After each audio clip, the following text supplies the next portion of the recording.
உங்க எழுத்துல ஆ இப்ப நீங்க வந்து இந்த கதை எழுதுறீங்க. இத வந்து ஒரு டைரக்டர் எடுத்து அ அவரோட பாணியில எழுதுறாரு. அவருக்கு பிகாஸ் ஃபுல்லா அதே பேஸ் பண்ணி எடுக்க முடியாது. அவருக்கு பிடிச்ச சில விஷயங்கள், பிளஸ் அவரோட இமேஜினேஷன்ல சில விஷயங்கள் சேர்க்கிறாரு. இதுல நீங்க ஐயோ! நம்மளோட எழுத்து வந்து இந்த மாரி மாறுதே அப்டின்ட்டு உங்களுக்கு ஒரு சின்ன ஆதங்கம் இருக்குமா? கண்டிப்பா. நான் வந்து அப்பவே நான் சொல்லிருவேன். இப்போ வந்து நான் எப்பவுமே சொல்லுவேன், நீ சினிமா பீப்பிள் வேற. ரைட்டர்ஸ் வேற. நீங்க ஒரு வட்டத்த போட்டுட்டு அதுக்குள்ளேயே சுத்தி சுத்தி வருவீங்க. ஏன்னா, அதிகமா தாண்ட மாட்டீங்க நீங்க. ஏன்னா, இந்த படம் வந்து ஒரு படம் முன்னாடி ஒரு படம் ஓடுச்சுன்னா, அதே ஸ்டைல்ல போவீங்க. 2 எழுத்துல ஒரு படம் வந்து ஜெயிச்சுச்சுன்னா, 2 எழுத்துலயே வைப்பீங்க. அ, ஒரு பேய் படம் ஜெயிச்சா, பேய் படத்து பின்னாடியே போவீங்க. ஒரு டார்க் காமெடி படம் ஜெயிச்சா, அது பின்னாடியே ஓடுவீங்க. அ. அப்படி போகாதீங்க தயவு செய்து. நீங்க ஒரு ரைட்டரோட டிராவல் பண்ணுங்க. நீங்க ஒரு கதை சொல்லுங்க. ரைட்டர் வந்து ஒரு பாயிண்ட் ஆஃப் வியூல கதை சொல்லுவாரு. அத எடுங்க ஃபர்ஸ்ட்டு. ஏன்னா, அவர் எப்பவும் வித்தியாசமா தான் திங்க் பண்ணுவாரு. நீங்க ஒரே மாரி தான் வந்து நீங்க சண்டை காட்சி, ஒரு டான்ஸு, அதுக்கு ஒரு ட்விஸ்ட்டு இப்படி போவீங்க. ஆனா, கதைய வந்து அது கூட டிராவல் பண்ணணும். கதையோட நீங்க பாருங்க சில படங்கள்லாம் வந்து 1/2 அன் ஹவர் கதை புரியாது. ம். சம்பவங்களா போயிட்டு இருக்குமே தவிர கதை புரியாது. நான் ஒண்ணு சொல்லுவேன். சாவி சார் வந்து ஒரு உதாரணம் சொல்லுவாரு. "ஒரு மசாலா தோசை எப்படி சாப்பிடணும் தெரியுமா?" அப்படின்னு கேட்பாரு என்கிட்ட. "எப்படி சார் சாப்பிடுவாங்க? எல்லாரும் சாப்பிடுற மாரி சாப்பிடுவாங்க." மசாலா தோசை சில பேர் வந்து சாப்பிடுவாங்க. ஓரத்துலேருந்து சாப்பிடுவோம். அதில வந்து கிழங்கே இருக்காது. ஓரத்துல இருக்க தோசைய பிடிச்சு சாம்பார் எடுத்து ஆடுவோம். சில பேர் கொஞ்சம் பக்கத்துல தருவாங்க. மசாலா தோசை உண்மையா அப்படி சாப்பிடக்கூடாது. நடுவுல கை வைக்கணும். மசாலா தோசையோட நடுவுல கை வச்சு, அந்த கிழங்கையும், அந்த தோசையும் பிச்சு, தேங்காய் சட்னியில நனைச்சு வாயில போட்டா எப்படி டேஸ்ட்டா இருக்கும். அது மாரி ஒரு கதையோட நடுவுல கை வைக்கணும். ஸ்டோரியோட கரு எங்க இருக்கோ அந்த இடத்துல கை வச்சீனீங்கன்னா, அது நிக்கும். கதை நிக்கும். நீங்க வந்து அங்க, இங்க பார்த்துக்கிட்டு கதை நடத்தினா முடியாது. அது மாரி கதை இருக்கணும்னு சொல்லி அவங்ககிட்ட சொல்லுவேன் நானு. நீங்க எப்பவுமே கதையோட கன்டென்ட்க்கு போயிருங்க ஃபர்ஸ்ட்டு. ஃபர்ஸ்ட்டு சீனே போயிடுங்க. ஃபர்ஸ்ட்டு சீனே போங்க. இப்போ போகுது ஒரு கார் போயிட்டுருக்கு. அதில ஒருத்தர் உட்கார்ந்துட்டு இருக்காரு. மழை பெய்யுது லேசா. உட்கார்ந்துட்டு இருக்கவர் வந்து ஒரு 50 வயசு இருக்கும். ஒரு ஃபோன் கால் வருது அவருக்கு. ஃபோன் எடுத்து பேசுறாரு. டாக்டர் நான் வந்துட்டே இருக்கேன். அவன் என்ன பண்றாங்க? அவனா? அவன் லூசு. அவன நான் பார்த்துக்கிறேன். ஆனா இன்னைக்கு 2, 3 கேஸ் வந்தது. அப்படியா? சரி. நான் வந்து பார்த்துக்கிறேன். அப்புறம் பேசி முடிக்க வேண்டிய ஒரு விஷயம் இல்ல. செஞ்சு முடிக்க வேண்டிய ஒரு விஷயம் இருக்குன்னு.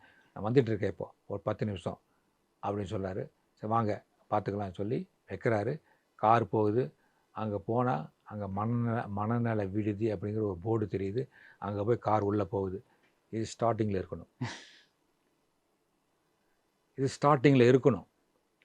இருந்தா உங்களுக்கு என்ன ஆகும்ன்னா, இவர் எதுக்கு போறாரு?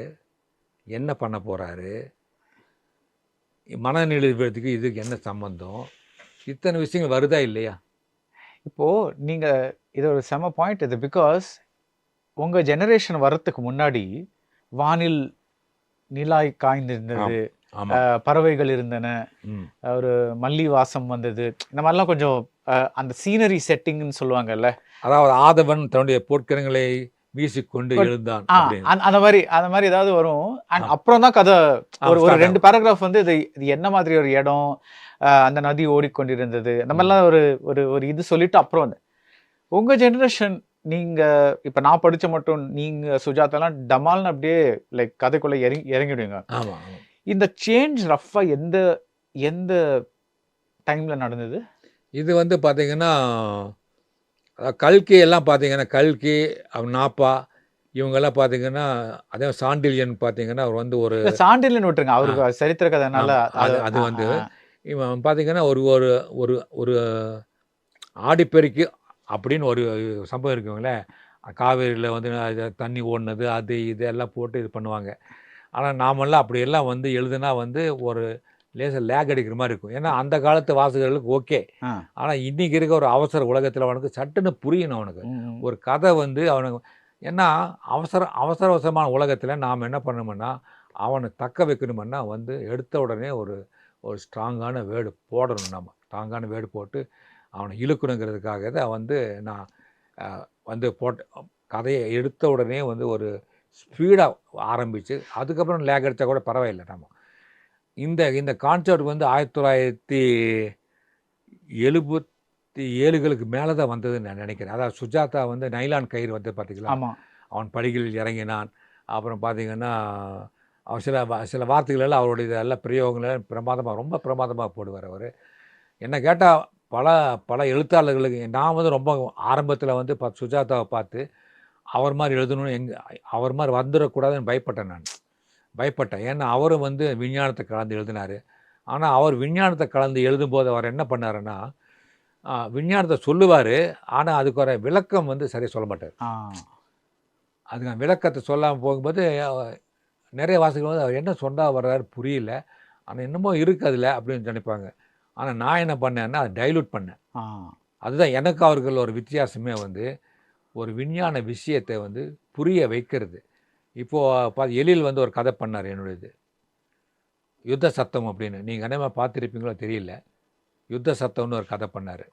அதில் வந்து நான் ஒரு விஷயத்துக்கு சூடோ சயின்ஸ் அப்படிங்கிறத நான் வந்து வச்சுக்கிட்டு, நாளைக்கு டிஜிட்டல் ட்ரக் அப்படிங்கிறது ஒன்று வரலாம் அப்படின்னு யோசனை பண்ணேன். ஏன்னா இன்றைக்கி கொக்கைன், மாஜோனா, அந்த கஞ்சா அப்படின்னு எல்லாம் வந்து சட்ட ரீதியாக தடுக்கப்பட்டிருக்கு. அதை கடத்திட்டு போகிறவங்கள தண்டனை, ஜெயில் தண்டனை, சில நாடுகளில் மரண தண்டனை எல்லாம் கிடைக்குது. இதிலெல்லாம் தப்பிக்கிறதுக்கு ஒருத்தர் வந்து அந்த ட்ரக்கு சப்ளை பண்ணுறவங்க ஒன்று கண்டுபிடிக்கிறான். இன்விசிபிள் டிஜிட்டல் ட்ரக் அப்படின்னு ஒன்று இது இன்னும் கற்பனை தான் கண்டுபிடிக்கிறான். அவன் ஏன் கண்டுபிடிக்கிறான்னா இந்த மாதிரி குற்றங்களை மாட்டிக்காமல் இருக்கிறதுக்கு. அது என்ன இன்விசிபிள் டிஜிட்டல் ட்ரக் அப்படின்னு கேட்டிங்கன்னா, நான் ஒரு சைக்காட்ரிஸ்ட் கிட்ட பேசிட்டு இருக்கும்போது அவர் வந்து பேச்சாக சொன்னார், இந்த அடமெண்ட்டாக இருக்காங்க பார்த்தீங்களா, இந்த மென்டல் டிஸார்டர் ஆகி அடமெண்ட்டாக இருக்கவங்கள சாந்தப்படுத்துறதுக்காக பைனார்மல் மியூசிக்னு ஒன்று இருக்குது. அது வந்து அந்த காதில் பொறுத்துருவாங்க அவங்களுக்கு. அந்த ஹெட்ஃபோனில் மாட்டி அவங்களுக்கு மட்டும் கேட்கும். அந்த ஒரு தாலாட்டு மாதிரி ஒரு மியூசிக். அந்த மியூசிக் எது மாதிரின்னா அம்மாவோட தாலாட்டு மாதிரி. அம்மா வந்து குழந்தைய மடியில் போட்டுட்டு முதுகை தட்டி மெல்ல தட்டி கொடுத்தா தூங்குற மாதிரி, தலையை கோதுனா தூங்குற மாதிரி. இந்த மியூசிக் என்ன பண்ணுவோன்னா அந்த மென்டல் டிஸார்டரோட பர்சனோட அந்த நியூரான்ஸை வந்து அப்படியே தடவி கொடுக்கும். அவன் அப்படியே சாஃப்டாக தூங்கிடுவான். This is positive. இது பாசிட்டிவுக்காக ஒரு ட்ரீட்மெண்ட் பண்ணுறாரு அவர். நான் டாக்டர்கிட்ட கேட்டேன், இது அதிகமாக கொடுத்தா என்ன ஆகுன்னு கேட்டேன். அவர் சொன்னார், செமிகோமாக்கு போயிடுவான், அதோட நிறுத்திக்கணும். ஒரு 5 மினிட்ஸ்னால் 5 மினிட்ஸோடு நிறுத்திக்கணும், இல்லை 10 மினிட்ஸ் அதை பார்த்து நிறுத்தி. அதுக்கு மேலே போனால் செமிகோமா போயிடுவான். ஏன்னா நியூரான்ஸ் அல்லவா மூளையில், அது ரொம்பவும் இது பண்ணக்கூடாது. அப்போ கண்டுபிடிச்சேன். அப்போது டிஜிட்டல் ட்ரக் இங்கே யூஸ் பண்ணலாம். அந்த செமிகோமாவுக்கு முன்னாடி ஸ்டேஜ் இருக்குல்லவா, ஒரு ஃபுல் பாட்டில் எடுத்து ஒருத்தருக்கு போதை கிடைக்குதுன்னு வைங்களேன், அந்த போதையை கொடுக்க முடியுமான்னு கேட்டேன் அவர்கிட்ட, சைக்காட்ரிஸ்ட் கிட்ட.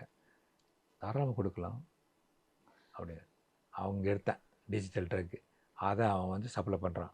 1 ஹவருக்கு 1000 ரூபாய். அவன் போய் ஒரு கிளப்பு வச்சுருக்கான், அந்த டிடி கிளப்பு. அந்த கிளப்பில் போய் அவன் சாஞ்சிக்குவான், பாட்டு.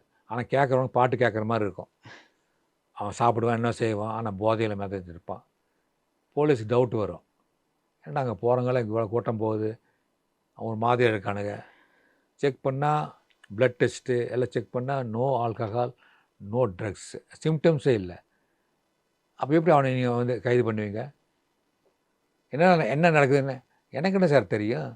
வர்றாங்க அவன் பாட்டுக்கு, எங்கே போய் என்ன குடிச்சிட்டு வந்தானு எனக்கு என்ன தெரியும் அப்படின்னு சொல்லி அது மாதிரி கதை போகும். அது கடைசியில் தான் ஹீரோ கண்டுபிடிப்பார். அதில் பார்த்திபன் தான் நடித்தார்.